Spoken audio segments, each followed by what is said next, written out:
Yeah, what we're talking about today is what is now in bottle. So what's really exciting is to taste these wines that you'll be tasting with Aron Weinkauf, who is Spottswoode's vineyard manager and winemaker.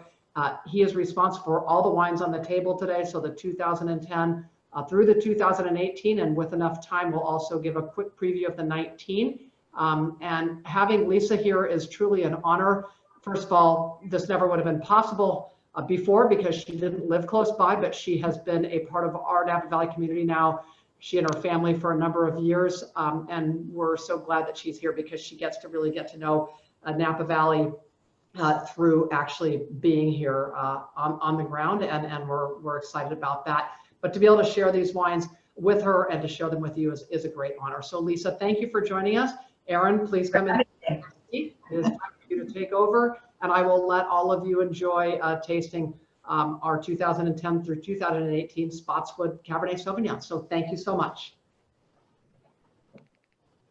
Thanks, Beth. Hey, Aron.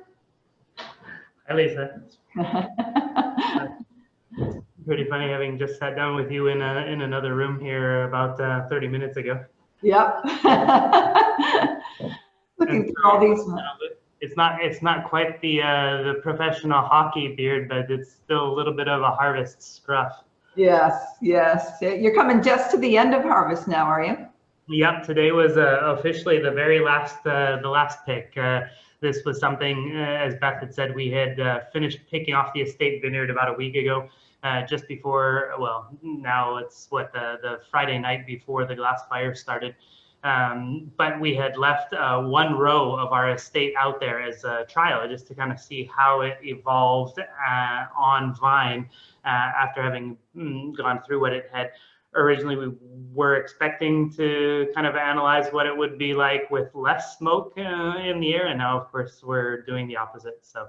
Yeah, it's so important. We need to experiment. We need to understand, exactly what's happening, both out in the vineyards, but also once the wines are made. So yeah, bravo. Yeah, it definitely has had those moments of the blind leading the blind lately. But the great thing is with the caliber of people around, the caliber of winemaking that everybody is striving for. These are things that have never really been encountered, and yeah, to see the fervor with which everybody's addressing this and how people are really constantly and meticulously evaluating what's being done is pretty impressive. So kudos to everybody else. Wow, yeah. Before we kick off into the tasting, we got a spectacular tasting. We've just, you and I and Beth, gone through the vertical ourselves. Maybe let's talk a little bit about you, because you've been with Spottswoode for 15 years, or coming up to 15 years now. Yeah. You've made all of these wines on the table, all very different vintages, all very different reflections of the Spottswoode estate. You've brought what was an organic managed estate into a little bit of biodynamics and all of that. Let's hear a little bit about you and your take, because I will also point out to people that you're a little bit unique because you're not just the winemaker, you're also the vineyard manager. And you see that maybe in some smaller estates in the old world and things like that, but for a lot of the, let's say, top-notch estates of Napa Valley, that's a little bit unusual. How did you come to get this position, first of all, that you're both the vineyard manager and the winemaker?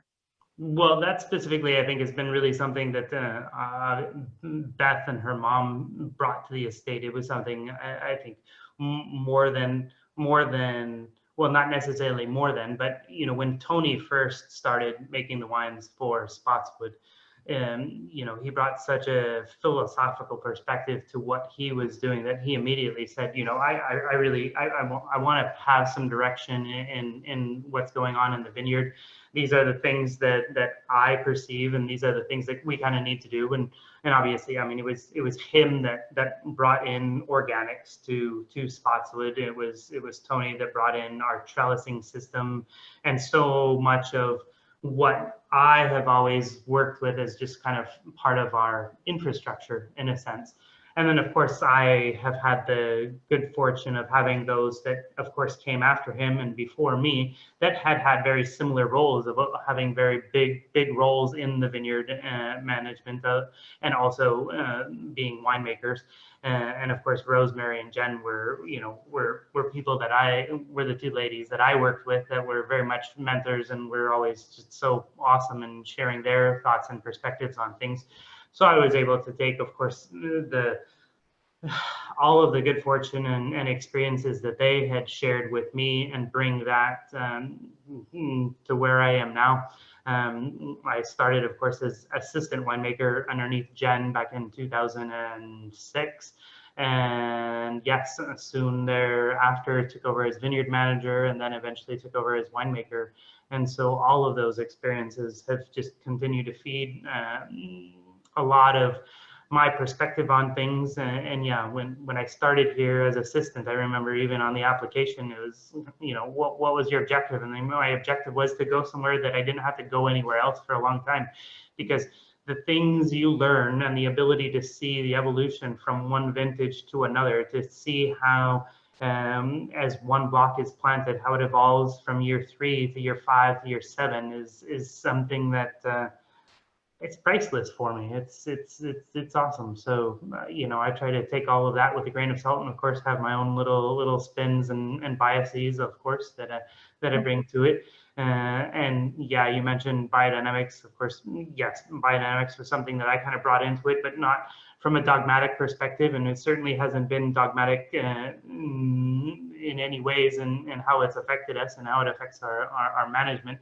But it's one of the few kind of top-down ways of looking at things. They look at big picture and then work back, as opposed to a lot of science, which is very bottom-up oriented. So it was just it's another tool for us in our repertoire of how we go about farming and making the best wine we possibly can. And it really is. I mean, I think most of it is in the vineyard.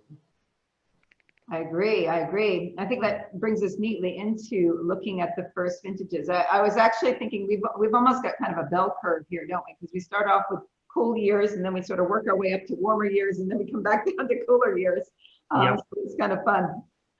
Let's kick off with the 2010.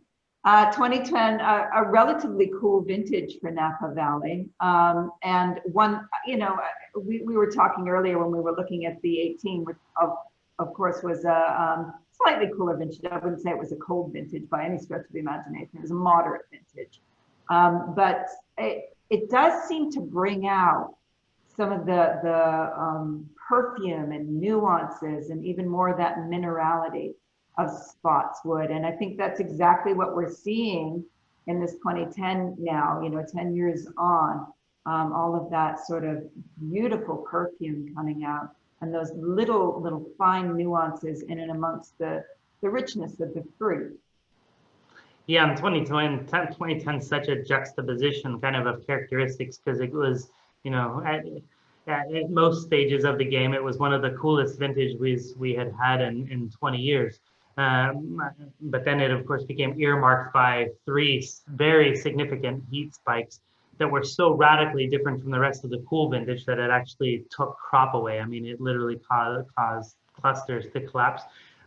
So it's always fun to taste this, and you definitely, like you said, you get the minerality, you get the freshness, you get some of the pyrazines, and yeah, you get the cool climate characteristics, but you still get the warmth and the ripeness also there. And it's just it's always been a wine that I know a lot of people have loved, and for me, it's an intellectual endeavor for sure. Yeah, I'm glad you bring up that sort of, there is a slight herbal character, isn't there? And Beth and I were talking about this earlier. Great Cabernet needs a little bit of that herbal character, doesn't it? And I know that we're also terrified of the pyrazines and the lean green meanies that can happen with underripe Cabernet. But it wants to give a little bit of that character, and it actually provides a little bit of interest, and I like to think lift to the richness, particularly of Napa Valley fruit. And you certainly see that on this 2010. There's like these little sparks of herbs in and amongst all that rich black fruit that's actually very compelling. Yeah, oh, I mean, it I think how I feel about it is just, it dynamics is dynamics, more components is more components, Yep. and just don't get around that. And I, by one, being in St. Helena, it is a warm site. It's very, very common for a lot of the pyrazines to have work their way out because of the warmth by the time we come to harvest. And that's even if we're harvesting at 23, 24 bricks, which is not terribly uncommon as of late. But yeah, I'm with you. I'd bring as much of it within reason back. We love the texture, we love the richness, we love what modern wines gives, but we also love the nuance and the dynamics of balance and what the varietal can give. So yeah, I'm big fan. And yeah, anytime we get little hints of pyrazine in a block, usually that's a signature for us to want to keep it. Mm. I think it's in a really nice drinking window right now, the 2010. I don't think that there's certainly any rush to drink this wine, but it's actually opened out into all those tertiary characters, all that savoriness, that earthiness. It's blossomed into quite an array. And so it's a really, really lovely drinking experience right now. That said, it's still got a lot of structure to it. It's got, really quite firm, grainy tannins in there, plenty of freshness, a lot of fruit, a lot of places still to go. I don't think it's finished evolving. And, I would happily hold on to it for another 20, 25 years plus, and I like to be a little bit on the conservative side.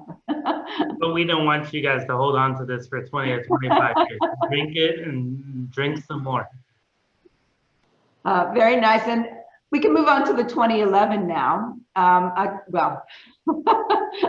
One of those maligned vintages, a cooler vintage, of course, a rainier vintage, unusually rainy vintage for Napa Valley. One that left a lot of people sort of walking away going, oh, this is terrible, this is awful. And now, a lot of people are coming back and looking at the 2011s going, actually, this is really, really good. It's a very different expression of Napa Valley. It's almost a little bit more, dare I say, Bordelaise in style, with that sort of elegance, that medium body, a little bit, again, of the herbal sparks in there, given the palate lift. Now it's much more of a sort of, dried herbs or bouquet garni kind of character there. And still plenty of intensity of fruit on there. I'm really liking this 2011. It seems to almost, and this seems a little bit maybe sort of confusing, but it seems to be aging a little bit more slowly than the 2010 even. It's aging at a real glacial pace. There's a lot of fruit there still. Oh, and I'm just excited to hear you say that because, frankly, it's always been one of my favorites. This one's near and dear to my heart. So yeah, no, it's I love it. I love it. It's on a different. It's kind of on a different plane. I always picture it in Sesame Street. It's the one off in the corner playing by itself, and the other three are doing their thing. So, but I can't get enough of it. It's always one of my favorites, and yeah, it's nice to hear it. And yeah, like you just said, it is awesome to see that this thing is. It was the anxiety when we were making this that maybe it would go through its paces of evolution more quickly, and right now the balance, the freshness, the energy behind this is really appreciated. So I'm happy to see that it's doing so well. Yeah, I think a lot of people were thinking that these 2011s would fall apart quite quickly. They're clearly the best ones aren't, and I suppose a lot of that will have to do with selection. That it was a very small vintage. A lot of selection was necessary. Only the best of the best went into these top wines, such as your own. And so what you're left with is a wine that's, it's really sort of very tight early on, but now, you know, it's a lovely drink. And, you know, again, I would give it the same drinking window as the 2010. It's really holding up well. There's a lot of fruit still there. Yeah, and if you like pyrazines, seek it out. If you don't, go to the other vintages. Well, you know, it's not even that green. You know, I wouldn't even sort of mention it, because I think unless everybody's looking for it with 2011. Everybody's looking for the pyrazines, and I would say, you know, it's on a par at this stage with 2010. You know, it's really in the background. So it's not what I'd say an overly herbal character that's coming through on there. Cool. Very nice. Okay, and then we get into a very different set of vintages. We get into the warmer years. We get into, I suppose it was the start of what would be the drought years with the 2012 vintage. And I think 2012 kind of kicks it off very well. I like the way the 2012s are looking right now. I did a tasting last year, yeah, of all of the top sort of 2012s. And wow, they're just like, you know, singing at the moment. Lots of richness, lots of depth, lots of expression, and really kind of staying true to where they come from, which is nice, because that's kind of your signature as well. You want the wines very much to speak of Spottswoode, to have that sense of place. And I think 2012 was a vintage where you didn't have to maybe sort of arm wrestle with it like some other vintages. It really wanted to show Spottswoode. How do you feel about the 2012 right now? Well, I think you kind of summed it up pretty well right there. It was kind of funny. All I remember is after the anxieties of some of the previous vintages, it was like all of a sudden harvest started, and everybody just kind of took a big deep breath and just kind of a sigh of relief, and was like, from there on out, Nailed it. They were like, oh yeah, it's falling off a log. Wow. You know, the reality is yes. I mean, I thought the vintage really accommodated a beautiful wine that really took very little effort. Yeah, it's funny because when, again, before this, we went live here, I was talking with Beth about, there's a sense of minerality that I always get with Spottswoode. I always get it to a certain extent with Dr. Crane, which is down the road from here. And she was asking, well, you know, what does that mean to you? And I said, well, it's almost like, you know, smelling a kind of bucket of rusty nails, and then when you put it in your mouth, it's like sucking on rocks, you know. and this wine for me, it has that in spades. You know, you can really, when you smell it, it's got that kind of ferrous iron ore kind of character. And when you put it in your mouth, there's something very sort of like, yeah, pebbly, rock-like, crushed rocks, you know. But not smell that rich fruit. A good sucking on rocks, though, right? Yeah, you can tell I was one of those kids just like grew up in the dirt. Yeah, because it reminds, it's a smell. I grew up on a farm, but it's a smell and a taste that reminds me of my childhood. Actually, it really does. It's got that sort of, but in a good way, because again, like we were talking about with the herbal character in the 2010 and the 2011, it's in the background. It's these little accents and sparks in there that create interest and a bit of lift to the wines that I love. For sure. For sure. And we're not going to languish on this one just because we've got, what is that, 7 more left. That's okay. We'll get there. 2013. 2013, I was mentioning, you know, I keep, you know, coming back and tasting 2013s over the last, it must be the last couple of years or so, whenever I come to a 2013 and boom, they've really shut down right now for you know, a good while there. Actually, they were quite bold, powerful expressions of place, and now they've just like gone into this shell, and you kind of have to swirl and swirl and swirl and swirl, and there you can sort of get the little signatures of all of that powerful fruit and spice of the 2013 vintage. And on the palate, yeah, it's all there. You can feel it. It's like a bomb waiting to go off. But they're going to need some time, aren't they, the 13s? Yeah, I just see myself doing all these facial contortions as I'm trying to run my teeth, run my tongue along my teeth, and work through still how firm and at the same time just how massive and dense this wine is. So Yeah. the only charm I find is just that there's still just that little beauty in the nose that I always liken to a little bit of violet. That there's this weird sense of massiveness and beauty at the same time, and obviously the massiveness has been winning out over the last few years, but I still expect that beauty and balance as those tannins soften is just going to come back in and start singing here in a few years. Yeah, I would say, for anyone who's got 13 in their cellar, probably not the best time to open it. The 2012s, 2010, 2011, 2012, much more open it. And I would say even, going into the more youthful wines, 15 would probably give you a better experience than a 13 right now. But I would say give it another 4 or 5 years. It should emerge. There's a lot of tannin there. There's a lot of tannin. There's a lot of structure. And that's a little bit of what's sort of holding it down. But these things, they tend to blossom like, wow, you're tasting and tasting and tasting. And then one day, suddenly, boom, it's just exploded. And it's going to be an incredible wine. If you feel like you must crack open a bottle of 13, it's going to need some decanting now. And that would be, at least a good few hours of double decant in order to bring out some of that. But yes, I guess you opened this about an hour ago, an hour and a half ago. Yeah, a couple hours ago, but we did not decant these. We really, it was one of those things where we thought, a lot of these we haven't been able to dig into that much lately. And we really wanted to see kind of what the evolution on them was.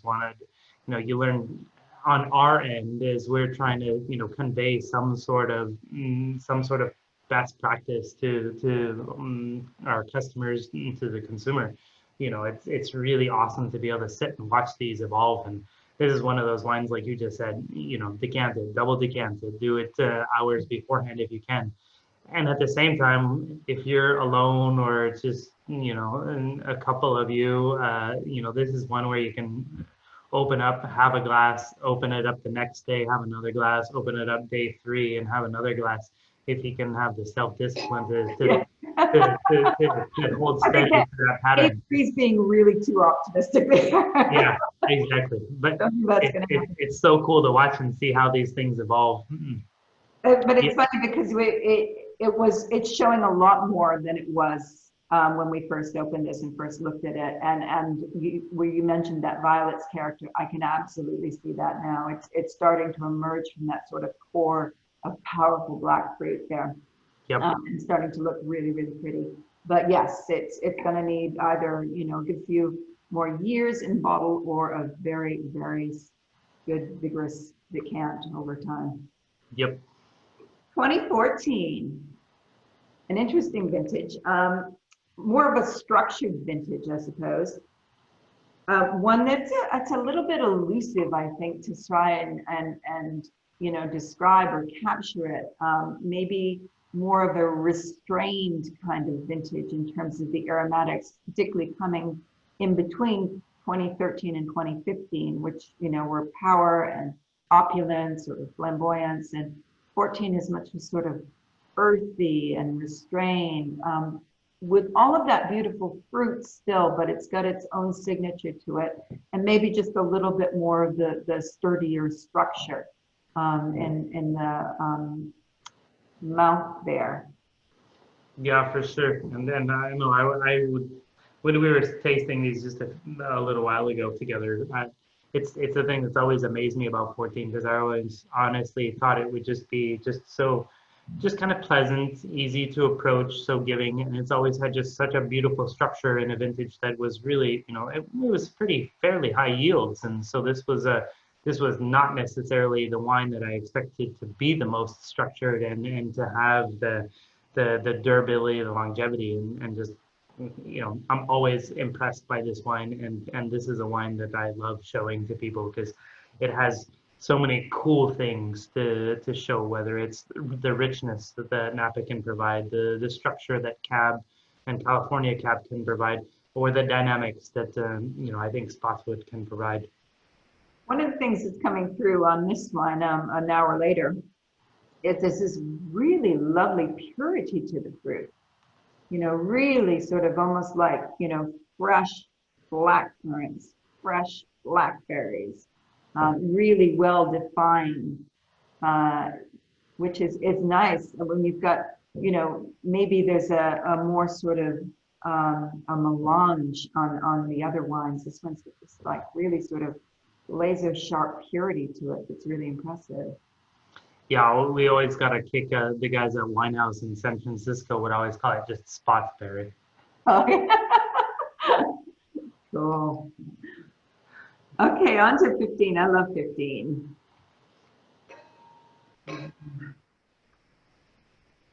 This one really hasn't shut down very much. I was expecting it to have shut down more.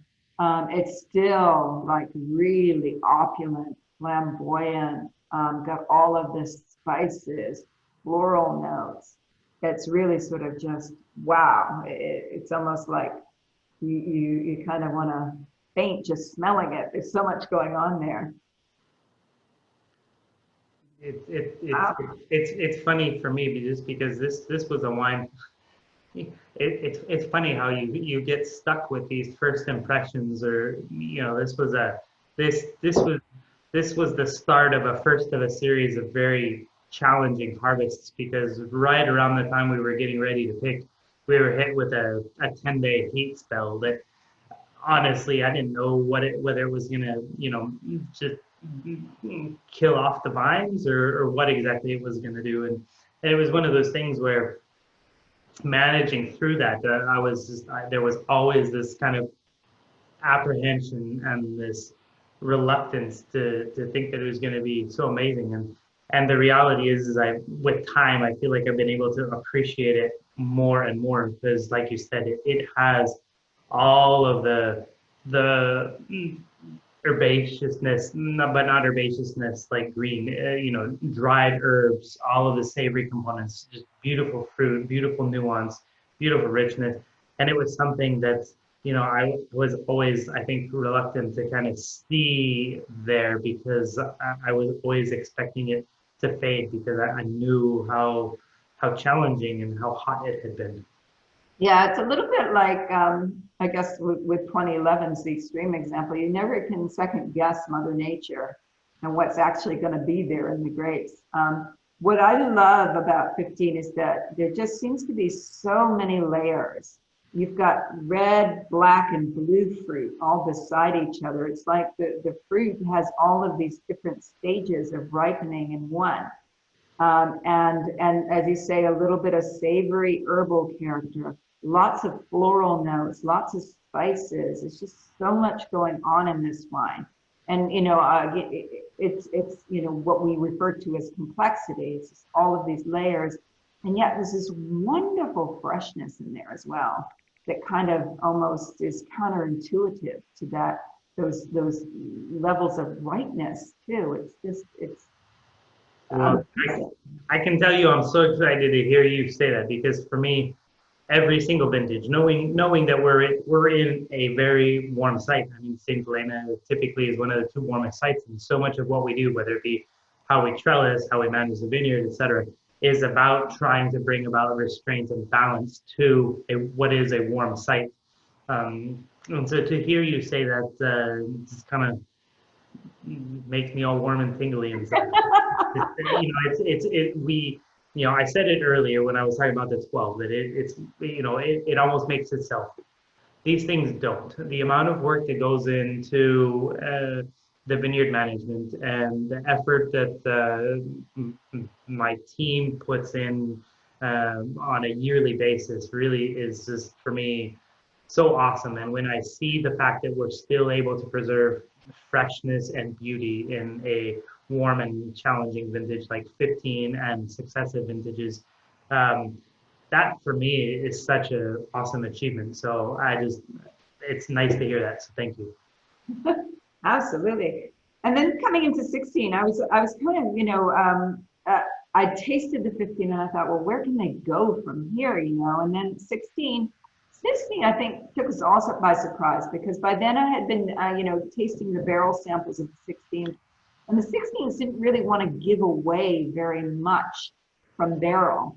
It was really, just before, I suppose, they went into bottle, and then once they were in bottle, wow, I think we actually saw how great this vintage was. But the 16 was not just a really, really great vintage for Napa, but a very consistent vintage from top to bottom across the valley. I mean, it was just like, wow, these wines are awesome. And still looking at it now, I'm just like, blown away. There's this richness to it, but there's this harmony to it as well. The sort of thought that pops into my head is that this wine is just so perfectly ripe. And I know that can be a very subjective term, but when you look at everything in relationship to everything else within the wine, whether it's the tannins, the acidity, the fruit, the layers, everything like that, it's just mind-blowing. How do you feel about 16 now? I mean, 16 will go down as one of my favorites for sure. I mean, you hate to say that, we're not supposed to have preferences amongst any of our children, but it's a vintage for me that it kind of ticked off all of those boxes. It has a freshness that I appreciate. It has a savory component, less savory, less spice than 15 is kind of its foil, because in many ways, I thought the vintages, length of vintage, timing of vintage, so much about those vintages were very similar as far as growing them. So to see the freshness in the 15 versus the spice of, the freshness of 16 versus the spice of 15, I think is just that they're great foils to each other, and both, at a level that, we're proud of them. We're proud of what we do, and they show well. Yeah. I'm going to skip 17 just for a second, because there's a real similarity. We were talking about what 18 is similar to. And I'm looking at the tannins of the 16 now, and the tannins is a real similarity in the tannins. It's so finely grained, that but they are grainy. You can feel that Cabernet tannin. They're not, dare I say, powdery or flush or anything like that. There's a real sort of like grippiness to them that I love. And for me, it's a real signal of long aging. And I see that as well on the 18. What might account for that? Well, I guess I always go back to this sense of kind of a slaty minerality, and slate in and of itself is kind of an oily rock. Ground up, it'll be just fine and sandy. It doesn't remain clunky like granite does. And sorry, this sounds so stupid talking about this stuff, but it's just one of those things where there's a fineness of grain, but there's an oiliness and richness that you said it about 16, where it's just a really beautiful ripeness, where you get the full expression of the vintage. And I see that again in 18, and I see that not forced. It's a vintage that was a little bit cooler going through veraison, so you're really able to fine tune it, as opposed to if it were really hot, where some of your hands might be being forced as you're trying to go through and sort out your 10 different picks, which is about how long it takes us to pick off the estate vineyard. So it's just one of those things where it's got that balance. It's giving in so many realms, and yet it still has that tension. It still has the drive, the finesse. I know we talked about it earlier, but I find a lot of similarities between 18 and 16, and even 18 and 14 a little bit. But it's just one of those vintages where it's singing. We'll come back and talk about 18's personality in a minute. Let's go to this 17, because 17 was, the challenging. It was a tough vintage. It was a tough vintage all around the valley. And yet you've got a beautiful wine that almost like is counterintuitive to all of the difficulties of the vintage. And we can start with the Labor Day heat wave, which was Brutal. really tough on the vines, and then coming into the fires. Can I interrupt? I'll just clarify what that Labor Day heat wave was. It was about 10 days over 100 degrees, with 3 of those over 110 degrees. We topped out at 117. Oh my gosh, yes. Yes. Yeah. Vines aren't happy when they're that hot. They tend to shut down. And so, of course, the challenge was, getting your fruit ripening or your vines working again, just to push, because Labor Day is just too early to pick, just to push them through that last stage. And really, it's the phenolic ripeness, I suppose, more than anything that you're looking for there. You need to get those tannins ripe, and at that stage, the sugar is probably still pretty low as well. So what did you do in order to get this, which is actually really, really good? Well, I think you see the spectrum. I mean, this is a wine that still clocks in, I think, at like 13.7% alcohol. So this, you see the full expression of all of the complications of the vintage in so many ways. But at the same time, I mean, it is the luxury of, it's myself, and there's 8 of us on the production, sorry, including myself, there's 9 of us on the production side that do all of the work in the vineyard, all of the work in the winery. And so we're constantly going in and out. We're constantly, our sole focus is here on this place, trying to make the best possible wine that we can. And so in 17, every single day, whether it was 117 degrees out or just 100 degrees out, I was out there every single day. I was looking at these things in the morning, looking at these things at midday, constantly looking at each individual block, saying, just asking them, what are you guys going to do? Are you guys feeling okay? Do you guys need some more water? Can you need a little massage? How are we going to help get you through this? And it was completely on a block-to-block basis. It was long walks every single day, going through up and down every single block, trying to figure out which blocks were managing the heat well, which blocks were stressing and suffering a little bit, which blocks were just like, no problem, we're doing good, we've got our umbrellas, we've got plenty of leaf area, we're good to go. Just keep giving us water. And so that's what ended up happening, is really 17 ended up being split into almost 3 separate vintages for us, where we picked the first batch of stuff that coming off of that heat spell didn't react like it was going to continue to give us anything, that it had seen its best days, that we needed to take advantage of where it was at that moment, bring it in, and then continue to look at how everything else came in thereafter.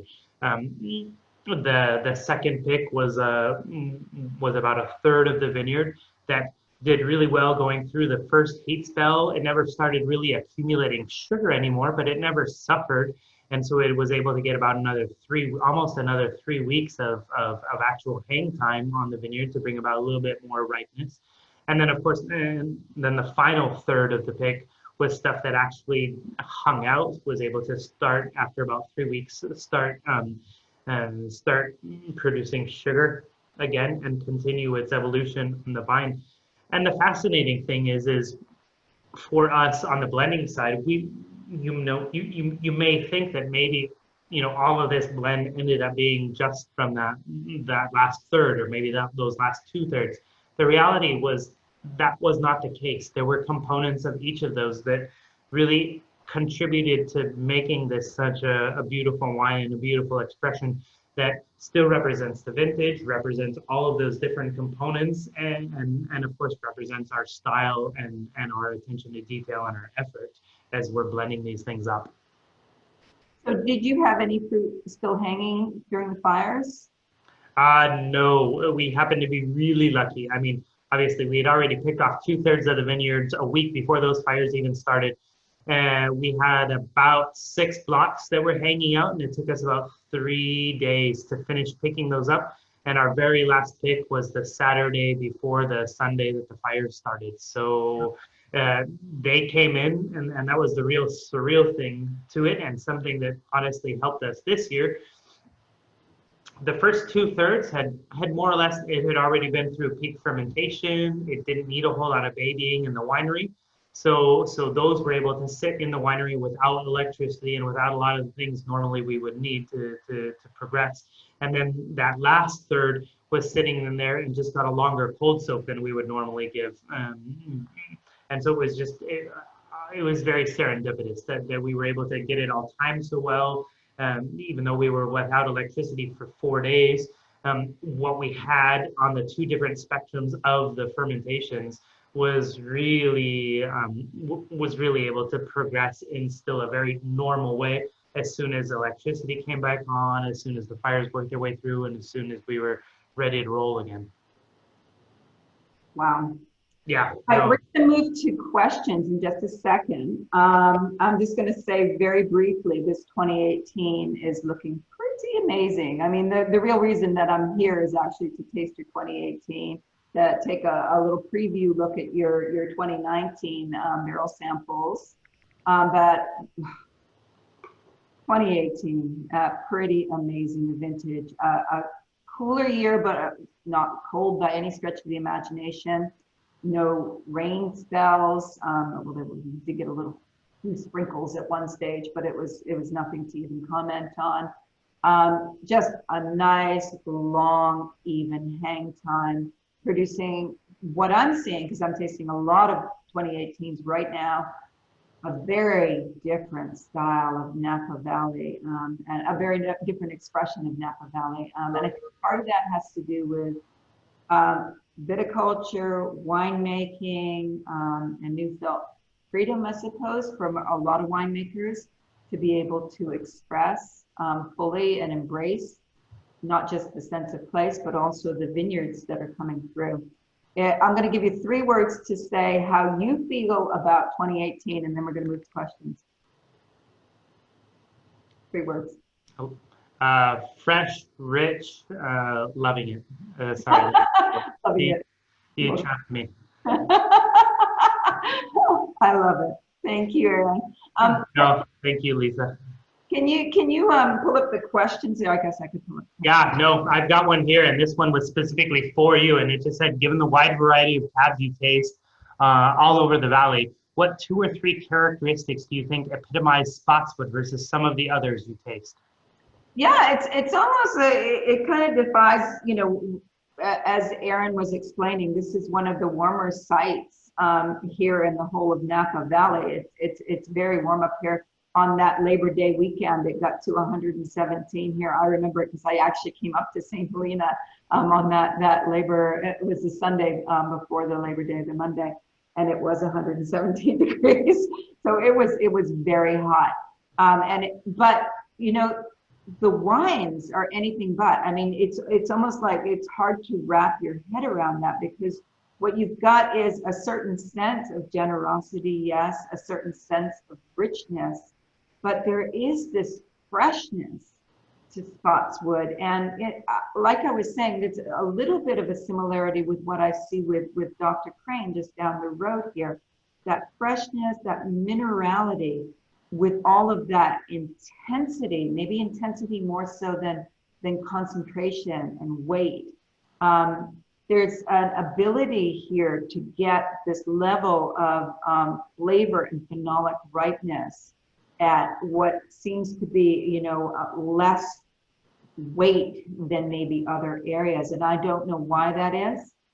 It could have something to do with Aron's very, very fine vineyard management. But if I were going to sort of express what makes Spottswoode unique, it would be that. It's a pretty incredible site here. It is an incredible site, and it is not just me and my management. There's a lot of it that is the site. There's a lot of work that absolutely goes into it, and there to preserve the freshness and some of the subtlety and beauty that we find out of the site is great.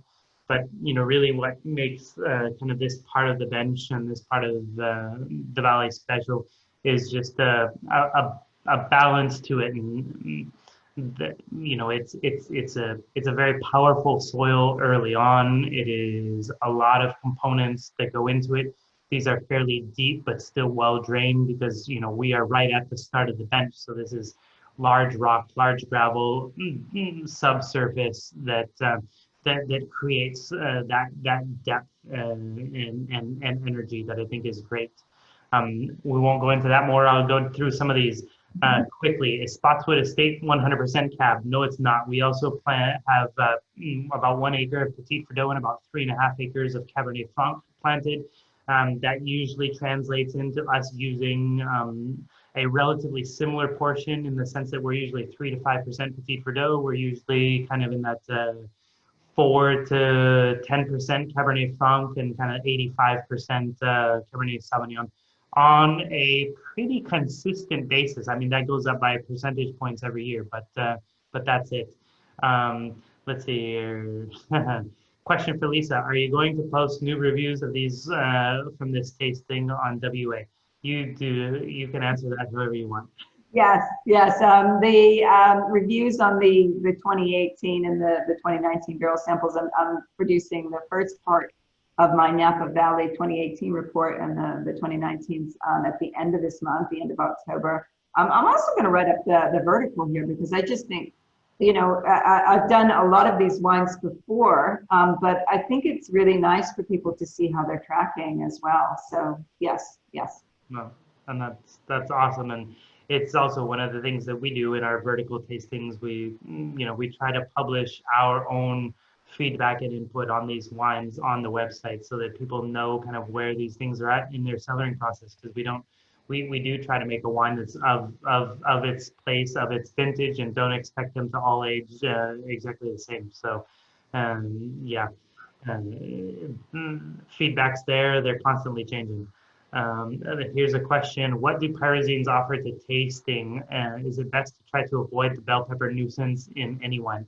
Can I please take this before you?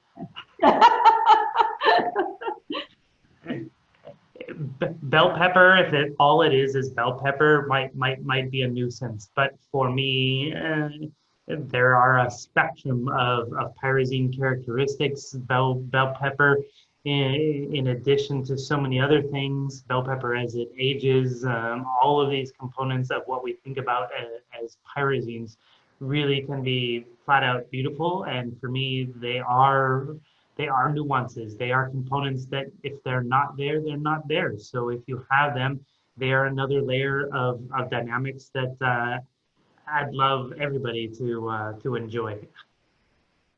Yeah, I think if they're in the background there, they can be quite pretty. It's almost a shame, to ripen them out completely, because I mean, you're ripening many flavor and aroma and flavor compounds at the same time.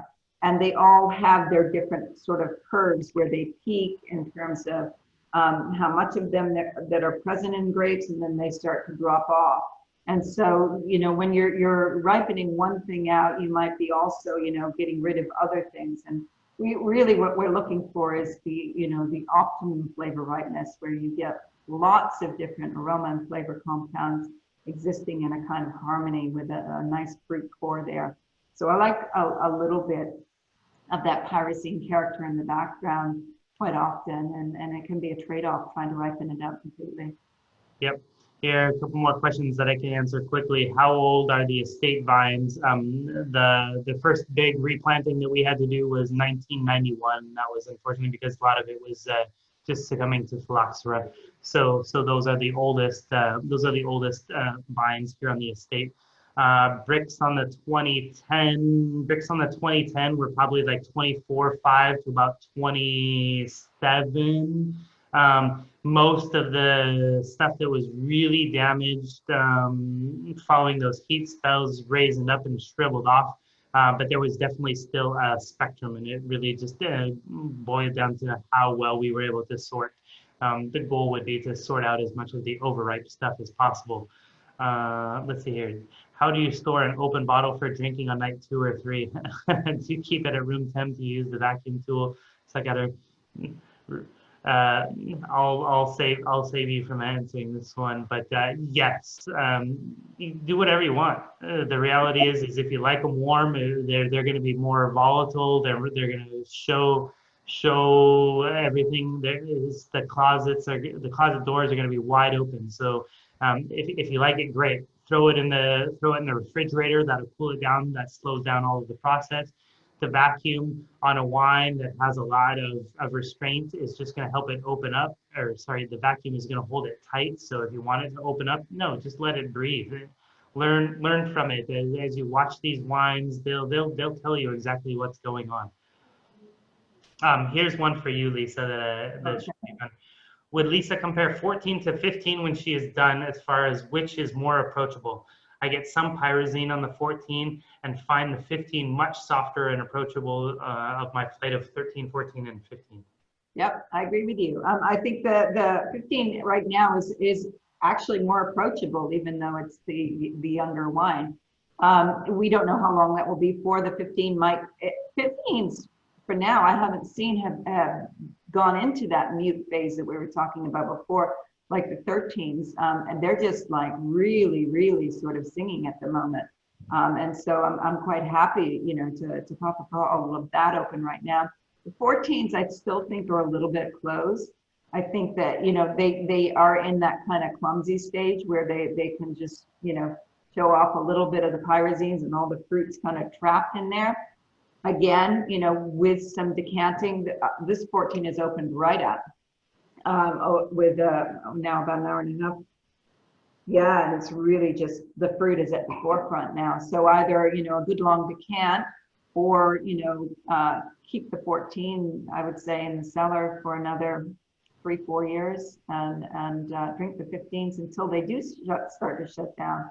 But I haven't seen it yet with the 15s. They're really, really lovely still.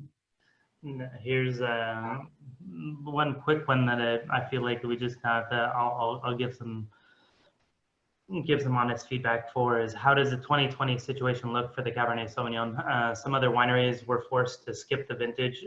Curious the situation for Spottswoode.